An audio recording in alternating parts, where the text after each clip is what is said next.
Welcome to my YouTube channel, everybody. My name is Scot Mendenhall. We drop one wheel content weekly. We race Sunday mornings at 10 a.m. We love sharing the stoke about the one wheels. And today, we're talking about the brand new Craft and Ride Burris Collab all-terrain pint tire. It's the first treaded tire built from the ground up with the pint in mind. It's not a go-kart tire. This is a treaded tire, one-wheel tire. And it is very soft. It's a delight to ride. It is really a great hybrid tire. If you are a person that loves to ride pavement and you love to go off-road and you are a 50-50 kind of person in it, that you don't spend all your days on trails and you don't spend all your days on the road, but you would like a little bit more bite when you're on the trails, I think this tire is for you. You need to watch yesterday's video we dropped on our YouTube channel that covers a little bit more in detail of the makeup of the tire. We're not going to talk about those today. As you can see, I screen recorded my app as I was riding, so you can see the distance and the speed. If you pay attention close enough, you're going to be able to see the pushback is right around 14 miles an hour. Boom, pushback right there. It just pushes you back slightly, and then you got to get going. As you can tell, I put on a playlist of Green Day there. But did you know this? You can't have music playing and screen record at the same time. So I was trying to figure out my music situation and film at the same time. It was a hot mess.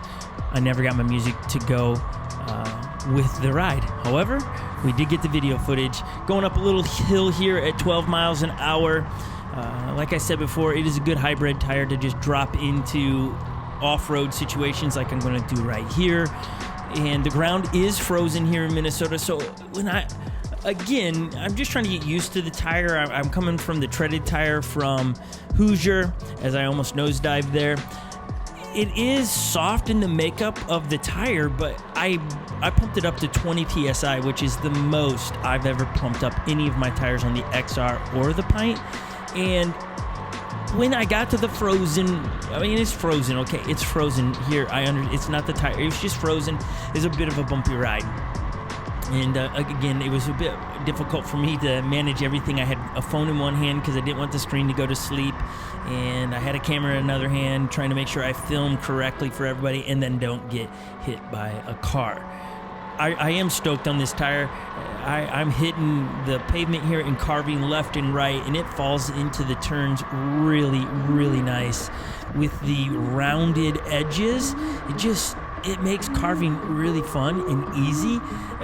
I got so much pushback in the carves because I could do it at higher speeds. I was at 14, 15 miles an hour in carving, and it felt right.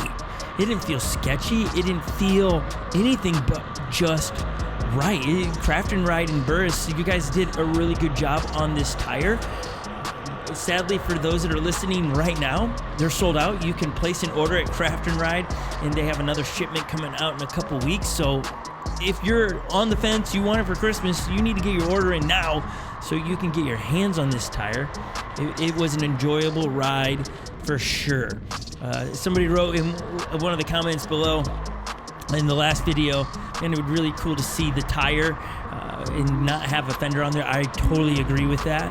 But because I'm in the middle of a move, I don't have any deletes. I've packed them all up, and so this is it. I don't have any accessories sitting around my home to be able to pop that off, except for I do have the drop top fender, but we haven't done the review yet, so I'm not putting that on until we do the review of the drop top fender from Float Life.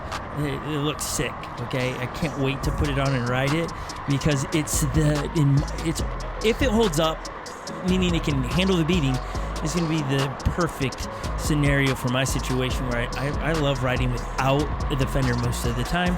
Trying to switch the playlist here because it's not working, and I, at this moment, catch on that it's not going to work. Range, we're almost tapping into 1 mile. We're at 87% battery. We started at 99% battery. That's just how it is. And you're going to find out with me how the battery does with, or the range does with this tire on it. It is I was a bit surprised by the results, to be honest with you, but I'm not going to ruin those results until we get there.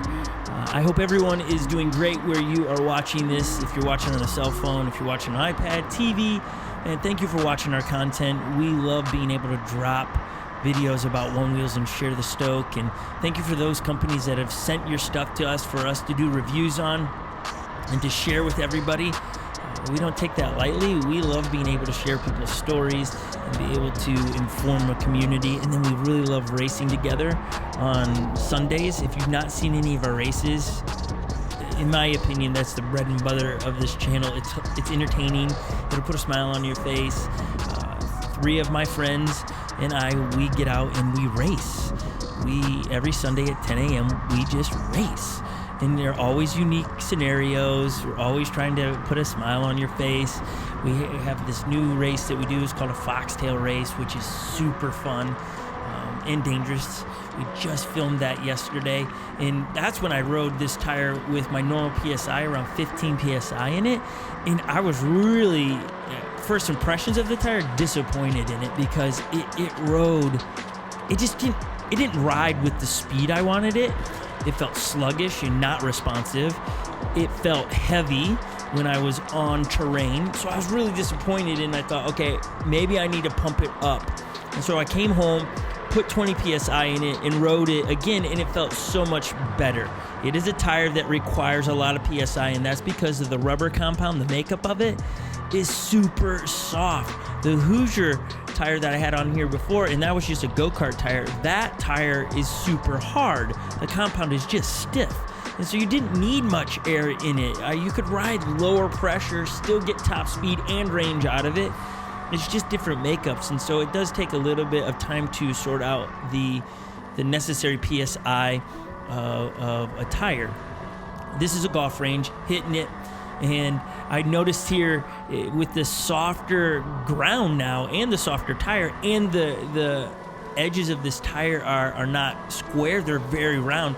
And I was wobbly at times on there. I really was like, okay, this would take some getting used to. Got back on the pavement because of that. I didn't want to fall with all the things in my hands. But it is a substantially carvable tire. I know I've said this, but I'm just trying to reiterate that with the roundness that Craft and Ryan Burris put on this wheel, it really makes it just want to carve. And I love to carve. I don't want to lose range, and I don't want to lose speed. Mostly I don't want to lose speed because we race pints, which leads me to another question I'm often asked in the chat. Scott, you own an XR. Why always ride races with the pints? Because my friends have pints and they don't have XRs. At the beginning of our races, we were a hot mess. We had pints, pluses, XRs, and everybody was like, that's so unfair. And over time, we all got pints. So when we all have XRs, we'll race XRs. If you want to see an XR race, here's the cool thing for you. Christmas morning, we will have a Christmas special video that will premiere live at 1 o'clock Central Time, and we are going to race a series of 4 races. We're going to travel. We're going to document 24 hours of racing. You don't want to miss it. We're going to play for a trophy. We're playing for $100 to Craft and Ride, where you will tell us in the chat, in the live chat that day, for the winner, how we should spend our $100, and we'll pick how you tell us. Like, we're not going to get to choose our own accessories. This is you telling us what we need to add on our whips. So don't miss that. Put it in your calendar. Christmas afternoon, 1 p.m. Central Time. A live premiere on this channel. Some epic races and adventures. It's going to be so much fun. We're super, super stoked on it. I'm stoked about the trophy. We really are. And so have a reminder. And you want to watch XR races, we're going to have XR races and pint races that day on Christmas to appease those that want more XR stuff on this channel. It's not that I prefer one over the other.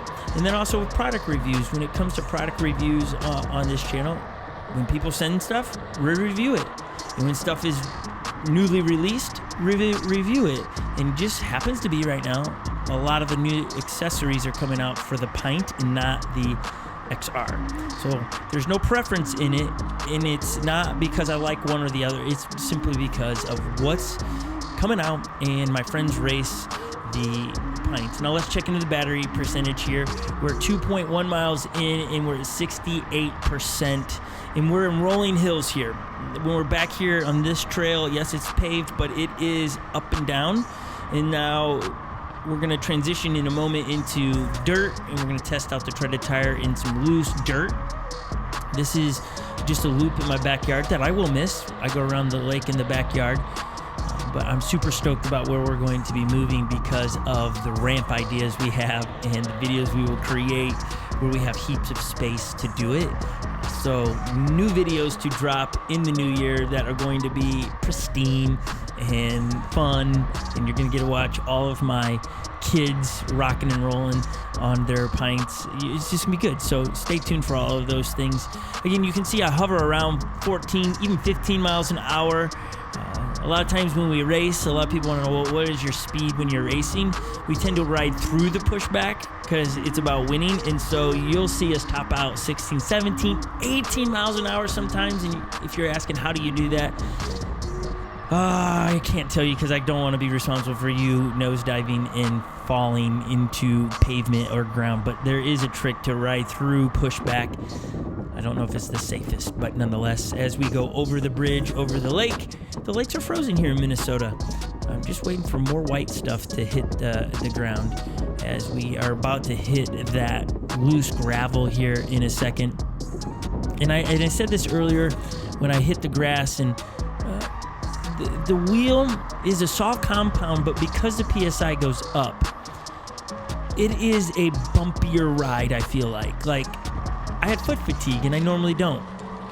This wasn't a super, super long ride, but it was bumpy enough in a different feel of the tire that I had foot fatigue. Anytime you switch out a tire, if you're thinking about it, you're going to have foot fatigue because you're used to one way of riding on a wheel, and it changes the style drastically when you put a new wheel on. And I'd have to say, this wheel probably from the Hoosier is the biggest change I've ever felt between tires. A lot of times I have to really pay attention to how does this tire feel to point out the differences. This one is unique. It has its own vibe to it. It is well done. That's not a put down. And any way I'm describing this tire is not to be I'm not down on this tire at all. I really enjoy this tire. I do think I'm going to keep this tire on, as speed wasn't a problem today with the extra PSI in the race yesterday. Speed was a problem at 15 PSI, but just think about it. You're riding on what essentially would feel like a flat tire. You're gonna run into issues with that, okay? And so I just thought that you should know some of those details as you're looking into maybe purchasing this from Craft and Ride. And I'm getting texts from people, and if you saw it, that's Kristen, who we raced against, right? She just dropped a comment there. You can see now, all of a sudden, just by doing a little bit of off-roading over there, we're descending in battery rapidly all of a sudden, and I'm keeping the same speed, but our battery life is dropping much faster than anticipated, and we're at 2.8 miles. We're at 57% battery. We dropped 10% in very short amount of distance when we went to off-roading. Now, this is a climb, this is a hill, so you're going to watch the battery decrease really quickly here because I'm trying to hold speed and go up a hill at the same time. Yes, you're going to get a little bit of regen on the backside as Joey now is texting me there. Hello, Joey. Now we're going downhill. I'm not slowing down enough to get a reward of recharging the battery long enough, right? This isn't that long of a hill. And so we've depleted the battery pretty quick here. And I think as you see the screen flipping back and forth, it's because my mittens are hitting the screen on the phone. And so that's what's happening there.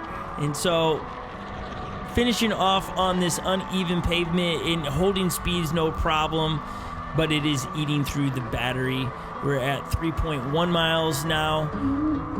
I think what the box says on a pint, right, is that you get 8 miles. Is it 8 to 10 miles is what they kind of are pitching to you. you're going to be able to do the math here in a second and realize that either I just rode really hard the whole time, or this tire doesn't allow you to get what is promised out of a one wheel. And here's, sometimes for me, it's not about distance, because when I want to go far, I'll ride the XR. I understand that all of you have that luxury. And so some of you are like, well, I don't want to lose range, and I can understand that. And so typical range, I'm reading it straight out of the handbook as I just got 50% turnaround from the app, and we're at 3.2 miles. And then some things you don't see is to get that to go off the screen, because who wants to see that the whole time? I have to use my lips to get it to come off. Some of those behind the scenes things, right? But your typical range is 6 to 8 miles an hour. Okay, top speed is 16 miles an hour, which we might have hit once on this ride. And we're right at 3.3 miles. We're almost to home, and we're at 50% of the battery. So we're gonna, if you're doing the average of it, we're gonna get 6 miles. Now with the Hoosier, I felt like I got more than that. I would usually get 8 miles, but again, it just depends on the terrain you're riding on. We were on hilly courses. The first mile and a half was against the wind. I felt you could just feel it pushing the board back. And now at 13 miles an hour, because I'm going into the wind here, you're getting pushed back at 13 instead of 14 miles an hour. I don't know why. Outside of, I think the wind, picks up the board, more effort, more power required to get through. As we are now on the backside of 50%, we're at 48% and decreasing. I hope this allowed you to just see the tire in action, see the app. I hope you enjoyed this review, and really, we hope to see all of you on race day, Sunday, 10 a.m. Central Time, and we really want to see you on Christmas morning. Subscribe to the channel as we drop one wheel content all the time. Click my little face there if you want to subscribe, and drop a comment down below, maybe what you want to see us review. Thanks for watching. We enjoy the friends we are making through this channel. Keep the stoke real, everybody. Bye now.